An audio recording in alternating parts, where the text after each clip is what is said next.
ازيكم يا حبايبي؟ عاملين ايه؟ يا رب دايما تكونوا بخير وباحسن حال. وحشني كتير من الفيديو اللي فات. موعدنا النهارده كده مع فيديو جديد وهيكون جديد ان شاء الله.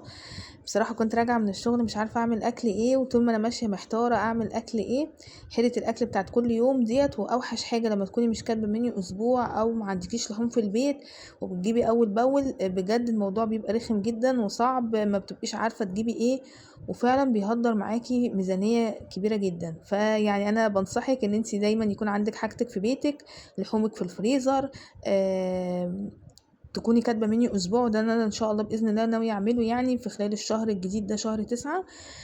فانا كنت راجعه بقى من الشغل وما كنتش بصراحه عارفه اعمل اكل ايه، فقلت خلاص هستسهل اسهل حاجه، لاني طبعا ببقى راجعه متاخره ومفيش وقت خالص، وكمان الدروس عندي بدات، فقليل قوي ما بلاقي يوم يعني ايه ببقى راجعه كده ما عنديش دروس. يعني يوميا بيبقى عندي دروس. ربنا يا رب يعيننا ويدينا الصحه والستر وراحه البال يا رب، كلنا يا رب جميعا.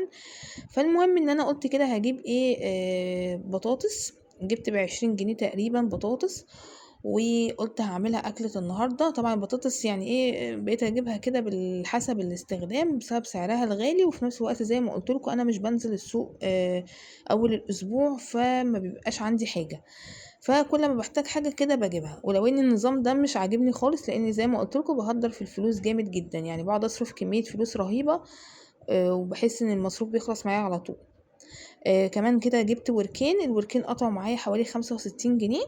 بجيبهم حجمهم كده وسط، قطعت الورك لوحده والدبوس لوحده وغسلتهم غسلة كويسة. وهنا كنت نقعاهم في محلول النقع اللي هو الدقيق وسكر وملح وجنزبيل بودرة، ولو عندك ليمون حطي.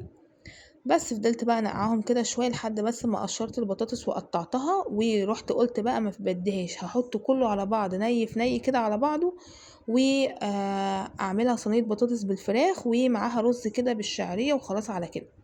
فحطيت بقى التوابل بتاعتي، ملح وفلفل اسود وبابريكا وكمون ورشة ملح ومرقة وزعتر، رشة من الزعتر عشان الفراخ، ورشة من السبع بهارات، رشة من الكركم والكاري. يعني بصي بقى حطي اللي انت عايزة تحطيه. عايزه اقول لكم كمان ان انا نسيت احط بطاطس بصل، بس انا لما افتكرت وهي على النار حطيت بصلايه. حطيت سنه شطه كده بسيطه عشان تبقى مشطشطه، حاجه بسيطه. ما حبيتش بقى ان انا اتبل بصراحه، ولا كان عندي طماطم ولا كان عندي فلفل في التلاجة عشان اعمل الفراخ لوحدها واتبلها لوحدها. فانا قلت خلاص هتبلها كده مع البطاطس، وتاخد وديتي كده مع البطاطس. حطيت كمان كيس صلصه من الجاهزه ديت. وهحط كده بقى ايه، عندي طبعا انا كان عندي كام علبه كده صلصه مفرزاها في الفريزر، هاخد منهم برضو كده علبه واحطها مع البطاطس. وبرضو حطيت معلقه سمنه كده كبيره. حطيت بقى ميه زي ما قلت لكم، بصوا كله كده ني في ني يعني. اسهل من كده مش هتلاقي في الاوقات الزنقه اللي احنا فيها ديت. وزي ما قلت لك انت لو عندك حاجتك في البيت هتطلعي مثلا من بالليل تتبلي حاجه، ترجعي من الشغل تحطي بقى اللي انت متبلاه على النار. بيفرق جدا جدا. فانا بصراحه الفتره دي عشان انا مضغوطه فمش لاحقه ان انا اجيب حاجات واتبلها واشيلها في الفريزر، فبروح كده ماشيه يوم بيوم وخلاص. بس انا مش عاجبني النظام ده وانا هغيره ان شاء الله. بس ربنا بس يدينا الصحة ويديكم يا رب. حطيت اهو معلقة سمنة كبيرة. عايزة تحطي رشة زيت حطي، مفيش مشكلة. ودوت علبة كده من الصلصة اللي انا مفرزاها في الفريزر، كان عندي اخر 3 علب تقريبا، خدت منهم علبة. يعني عايزة كمان اجيب صلصة وافرزها، وعايزة اجيب حاجات قد كده واعملها، بس انا مش عندي وقت خالص. لو انت عندك وقت يعني استغلي وقتك وشيلي الحاجات دي كلها في الفريزر. كمان بقى كان ناقصني حبة كده حاجات في البيت، فقلت كده هروح عند بيم اشوف لو عامل عروض ولا حاجة. طبعا أنا لسه ما جبتش مشتريات الشهر، فانا قلت كده هجيب كام حاجة كده امشي نفسي بيهم اليومين دول لحد بس ايه، ربنا يسهل كده على الاسبوع الجاي ولا حاجة، وابدأ ان انا اشتري خزين الشهر بتاعي زي كل شهر ما اتعودتوا معايا يعني، وبصوره لكم. بجيب انا خزيني ومنظفاتي اول الشهر واخليها عندي في البيت، بتنفعني قوي. بس انا في التوقيت ده كان عندي حاجات كتير ناقصاني، وعايزه اقول لكم دفعت مبلغ وقدره يعني في حبه حاجات بسيطه لا تذكر. هوريكم برضو دلوقتي الرصيد. جبت اول حاجه اللي هو الريتش بيك دوت او البريد واي اللي هو التوست بالحليب.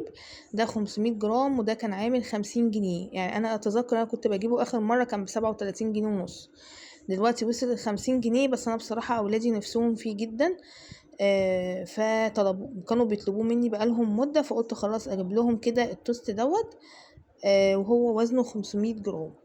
كان عامل كام؟ كان عامل 50 جنيه.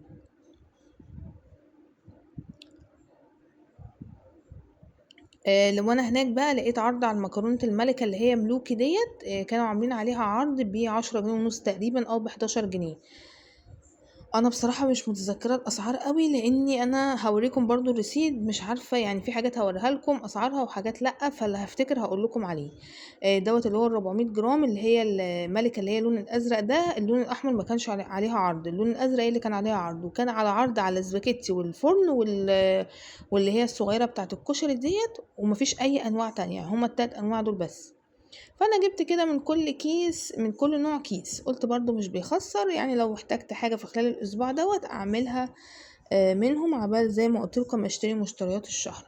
ب10 جنيه 45 قرش. جبت كمان دقيق. الدقيق ده كان عليه عرض هناك ب19 جنيه تقريبا، فقلت كده اجيب منه 2 كيلو.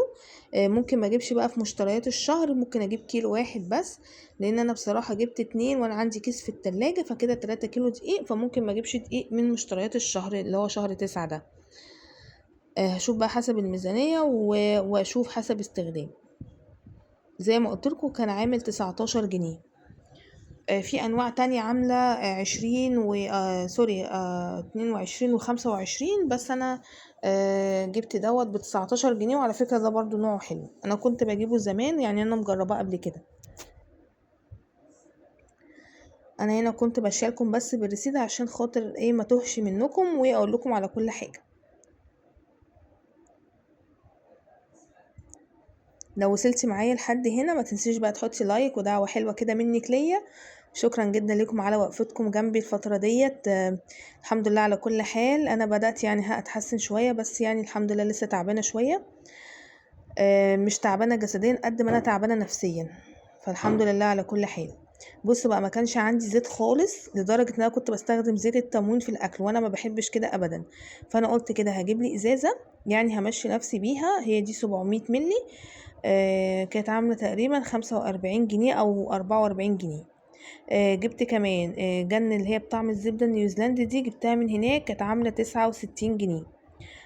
سعرها بالنسبة لي كان كويس، وبصراحة بحبها قوي، وكمان بعمل منها قراقيش بتبقى حلوة جدا. وساعات كمان بدخلها في الاكل عادي، بس هي بصراحة طعمها حلو قوي. لما بلاقيها بجيبها. انا عندي في السوق على فكرة بتتباع ب75 جنيه.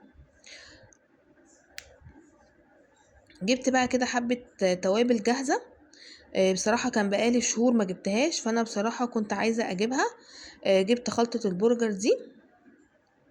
بصوا الخلطات معظمها هتلاقيها ب12 جنيه الكيس، ب11 جنيه، ب10 جنيه، 45 في الحدود دي، عشان انا بصراحة مش متذكرة السعر قوي. وجبت كمان خلطة الاسماك. دي ماركة ويلز، حلوة جدا جدا، كنت بجيبها زمان ايام ما الكيس كان ب5 جنيه. طبعا دلوقتي سعرها غلي. جبت كمان الرز البسمتي. وجبت كمان اللي هي الفاهيتا دي مش شرط ان انا استخدمها للشاورما. بستخدمها كتوابل فراخ، لو مثلا عايزه اتبل وراك، عايزه اعمل شاورما. عايزه احط رشه كده منها على البانيه، لاني طبعا مش بستخدمها على الوصفه على الكيس كله على حاجه واحده، لا بحطها في برطمان وباخد منها زي ما انا عاوزه. لقيت كمان البسكوت اللي هو بالتمر ده، قلت كده ادلع نفسي شويه واجيبهولي. طبعا بدي كمان منه للاولاد عادي، بس يعني قلت ايه جنب فنجان قهوه كده ولا حاجه. ده في 12 الكيس فيه قطعتين، وده 12 كيس. كان عاملين كام؟ حوالي 37 جنيه حاجه زي كده، او 35 جنيه.